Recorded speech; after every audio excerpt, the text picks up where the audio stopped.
Lab টেকনিশিয়ানকে এবার ধরে নিয়ে এসে রামধুলাই দিয়ে সত্যিটা বের করে মুক্তিকে পুলিশের হাতে তুলে দিল কম্পাস আর বিহান। হ্যাঁ বন্ধুরা, এমনটা হতে চলেছে আজকের পর্বে। বিস্তারিত জানতে ভিডিওটিতে লাইক দিয়ে চ্যানেলটিকে সাবস্ক্রাইব করে পুরো ভিডিওটি তোমরা দেখতে থাকো। গল্পের শুরুতে আমরা দেখতে পারবো মেঘ বলতে লাগলো, এই কম্পাস, তুই তো আগে আমাদেরকে কিছুই বলিসনি। তুই যে আলাদাভাবে ডিএনএ টেস্টটা করিয়েছিলি সেটা তো আমাদেরকে কিছুই বলিসনি। কম্পাস তখন বলতে লাগলো, হ্যাঁ, তোমাদেরকে কিছু বলিনি, কারণ ও স্বাতী নামের মেয়েটা, ওকে আমি রাস্তায় হেল্প করেছিলাম। ও বলেছে আমাকে হেল্প করবে। আর ও কিন্তু আমাকে ফোন করে সত্যিটা জানিয়ে দিয়েছিল। তখন মেঘ বলতে লাগলো, আমাদের তো অন্ততপক্ষে জানানোর দরকার ছিল। চল এখন ওই মেয়েটাকে রামধুলাই দিয়ে ওর মুখ থেকে সত্যিটা বের করব। কম্পাস তখন বলতে লাগলো, হ্যাঁ, ও আমাকে ফোন করে বলেছিল যে অখিলেশ স্যারের কাছে সাথে ওই সেনাপতির কিছুতেই ব্লাড ম্যাচ হয়নি। আর তাহলে ও এখন আবার উল্টো কথাটা কেন বলছে? আমার মনে হচ্ছে ও কোনো বড়সড় বিপদে পড়ে গেছে। নিশ্চয়ই ওকে কেউ এমনভাবে ট্র্যাপে ফেলে ওর মুখ থেকে এ কথাটা বের করেছে, নতবা ওর কোনো অতীত নিয়ে কেউ নাড়াঘাটা করার চেষ্টা করছে। তবে মুক্তি মাসি কেন সেনাপতিকে এ বাড়িতে উকিলের ছেলে হিসেবে চালানোর চেষ্টা করছে সেটা বুঝতে পারছি না। তখন বিহান এসে শুনতে পায় সবটা। বিহান তখন বলতে লাগলো, আমি বুঝতে পারছি এই ঘরে কোনো না কোনো চক্রান্ত হবে, সেটা আমি বেশ ভালো বুঝতে পারছি। এই, তোমরা এখন এখান থেকে যাও তো, আমার কম্পাসের সাথে কিছু কথা আছে। তখন মেঘ বলতে লাগলো, বাহ! তোমরা স্বামী-স্ত্রী কথা বলবে? ঠিক আছে, ঠিক আছে, আমি যাচ্ছি। হি তখনই বিহান বলতে লাগলো, তোমাদেরকে যেতে বলেছি তো যাও। এই কম্পাস, আবার কি এমন কথা হচ্ছে? কম্পাস তখন বলতে লাগলো, আমাদের পার্সোনাল কথা আপনাকে বলব কেন? ও, আপনি বকার জন্য এই ঘরে এসেছেন? কম্পাস তো কথা শুনে বিহান তখন বলতে লাগলো, আমি কি শুধু তোমাকে বকতে এই ঘরে আসি? আমি কি আর কিছুই করতে পারি না? এই বলে এক অপর দিকে তাকিয়ে থাকে। তখন বিহান বলতে লাগলো, এই, তোমাকে একটা কথা বলবো? কম্পাস তখন বলতে লাগলো, কি কথা? বিহান তখন বলতে লাগলো, তুমি যে ডিএনএ টেস্টটা করিয়েছিলে সেটা ওই মেয়েটা মিথ্যে কথা বলেছে কেন? তখন কম্পাস বলতে লাগলো, আমিও বুঝতে পারছি না ওই মেয়েটা কেন মিথ্যে কথাটা বলেছে। কিন্তু ওই মেয়েটা আমাকে ফোন করে বলেছিল যে এ বি যে উকিলের স্যারের সাথে সেনাপতি ম্যাচ হয়নি। ডিএনএ টেস্টের এই রেজাল্টটা বেরিয়েছে। তো এখন সে কেন মিথ্যে কথা বলছে? আমার মনে হচ্ছে সে কোনো বড়সড় বিপদে আছে। ওকে কেউ থ্রেট দিয়ে এই মিথ্যেটা বলিয়েছে। বিহান তখন বলতে লাগলো, কি বলছো কম্পাস? কম্পাস তখন বলতে লাগলো, হ্যাঁ, এই ব্যাপারেও আমি নিশ্চিত উকিলের স্যারের ছেলে সেনাপতি হতে পারে না। মুক্তিমাসি এটা প্ল্যান করে করছে। কেন করছে সেটা আমাকে জানতেই হবে। বিহান তখন বলতে লাগলো, আমিও আছি তোমার পাশে। কম্পাস তখন বলতে লাগলো, আমাদেরকে একবার ওই ল্যাবে যেতে হবে। ওখানে মুক্তিমাসি কিছু না কিছু তো গন্ডগোল পাকিয়েছে। তবে এ সংসারে কোনো ক্ষতি হোক সেটা আমি চাই না। এই বলে বিহানকে জড়িয়ে ধরে কান্না করতে থাকে। বিহান তখন কম্পাসকে জড়িয়ে ধরে বলতে লাগলো, আরে বাবা, আমি আছি তো তোমার পাশে, বলছি না? কম্পাস তখন বলতে লাগলো, ঠিক আছে বিহান স্যার, অনেক রাত হয়ে গেছে। আপনি এবার ঘুমোতে যান।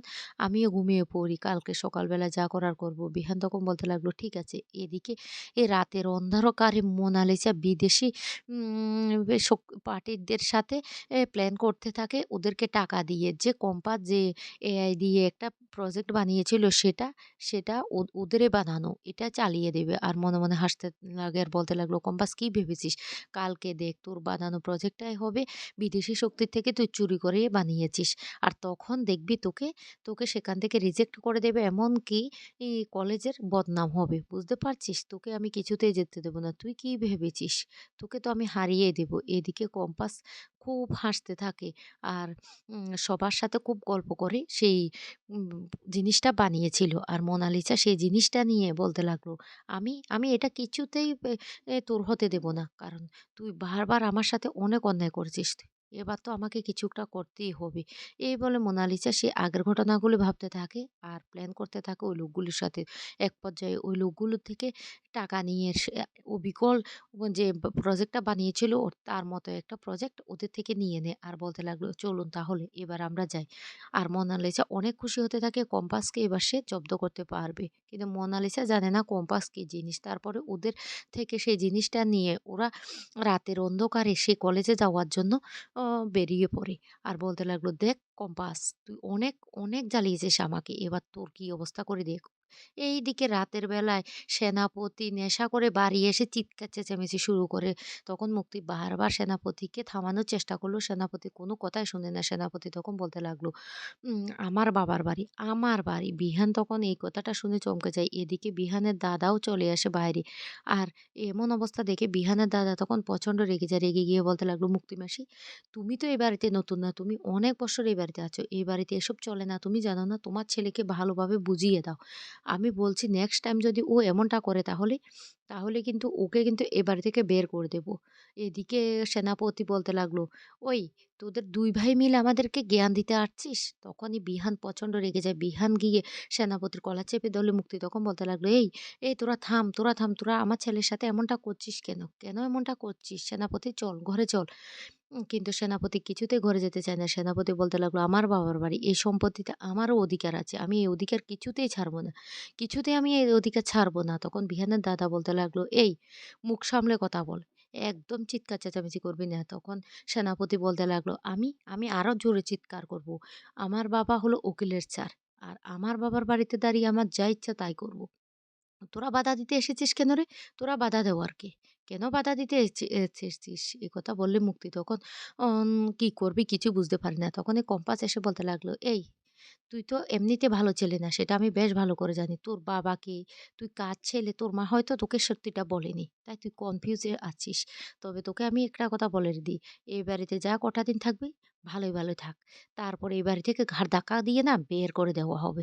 জাস্ট কটা দিন তোদেরকে সময় দিয়েছি। মুক্তি তখন বলতে লাগলো, এই কম্পাস তুই কি বলছিস আমার ছেলেকে? কেন বলছিস?" তখন মুক্তি চিৎকার করে বলতে লাগলো, "আমার ছেলেটার সাথে কম্পাস এইভাবে খারাপ ব্যবহার করছে আর তোমরা কেউ কোনো কথা বলছো না? কেউ কোনো কথা বলছো না?" তখনই কম্পাস বলতে লাগলো, "কি মুক্তি মাসি, তোমার গলাটা কাঁপছে কেন? কেন তোমার গলাটা কাঁপছে? ভয়ে? আসল সত্যিটা যখন সামনে আসবে তোমার অবস্থা কি হবে? তবে তোমাকেও বলে দিই, ছেলেটিকে নিয়ে যে কটা দিন এখানে আছো, ভালোই আছো। ডিএনএ টেস্টের রিপোর্টটা তুমি কি ভেবেছো? এটা যে মিথ্যে সেটা আমরা বেশ ভালো করে জানি। আর উকিলের স্যারের ছেলে না যে সেনাপতি সেটাও আমরা জানি। তুমি যে এর মধ্যে কারসাজি করেছো সেটা আমি খুব শিগগিরই বের করে দেব। আর তখন তুমি বুঝতে পারবে মিথ্যে বলার জন্য তোমার অবস্থাটা এই বাড়িতে কি হয়।" তখন এই যে মুক্তি রেগে বলতে লাগলো, "কম্পাস তুই আমার পায়ে ধরে ক্ষমা চাইবি। তা না হলে আমার নামও মুক্তি নয়। আমি কথাটা জানিয়ে দিলাম।" তখনই একথা শুনে কম্পাস বলতে লাগলো, ঠিক আছে। তোমরা মা-ছেলে কতদিন এখানে থাকবে? যা কটা দিন থাকো না আনন্দ ফুর্তি করে থাকো। তারপর তোমাদের অবস্থা আমি এমনটা করব, তখন বুঝতে পারবে ভালো করে।" এদিকে বিহান তখন বলতে লাগলো, "কম্পাস আমাদেরকে তো বেরোতে হবে।" কম্পাস তখন বলতে লাগলো, "ঠিক আছে চলুন, আমাদেরকে বেরোতে হবে।" এদিকে কম্পাসের সাথে যাওয়ার জন্য মেঘ, রশ্মিকারাও বায়না ধরে। তখন সবাই মিলে একসাথে বেরোয়। অন্যদিকে দেখা যায় মোনালিসা তার সেই লোকগুলোকে নিয়ে ইউনিভার্সিটিতে চলে আসে। আর সেখানে এসে রাতের বেলা লুকিয়ে ইউনিভার্সিটিতে ঢুকে পড়ে আর বলতে লাগলো, তোমরা আমাকে জিনিসটা পৌঁছে দিয়ে তারপর তোমরা চলে যাবে। বুঝতে পেরেছ? বাকিটা আমি করতে পারবো।" এই বলে জিনিসটা হাতে পেয়ে ওদেরকে পাঠিয়ে দেয়। তখনই মোনালিসা সেই রুমে গিয়ে কম্পাসের বানানো সেই প্রজেক্টটা পাল্টে দেবে। আর তখন সেই মুহূর্তে হঠাৎ করে বিহানের শব্দ শুনতে পায়। তখন মোনালিসা বলতে লাগলো, "এত রাতে বিহান? বিহান কেন আসলো?" আর তখন দেখতে পায় বিহান, রশ্মিকারা সবাই এসে গেছে সেখানে। তাড়াতাড়ি করে মোনালিসা লুকিয়ে পড়ে আর বলতে লাগলো, "এবার আমি কি করব? কি করব? আমি এখান থেকে পালাবো বা কি করে?" অন্যদিকে দেখা যায় এই কাজটা বিহানকে ভালোভাবে দেখিয়ে দেয় কম্পাস। তখন খুব খুশি হয়ে যায় বিহান। বিহান তখন বলতে লাগলো, "দারুণ! আমাদের কলেজের এবার ১ম পুরস্কার তাহলে আমরাই আনবো।" এই বলে ওরা বেরিয়ে যায়। তারপরে ওরা যেখানে ডিএনএ টেস্ট করানো হয় সেখানে টেকনিশিয়ানের কাছে গিয়ে সমস্ত সত্যিটা বের করে পুলিশ নিয়ে এসে মুক্তিকে পুলিশের হাতে ধরিয়ে দিল কম্পাস আর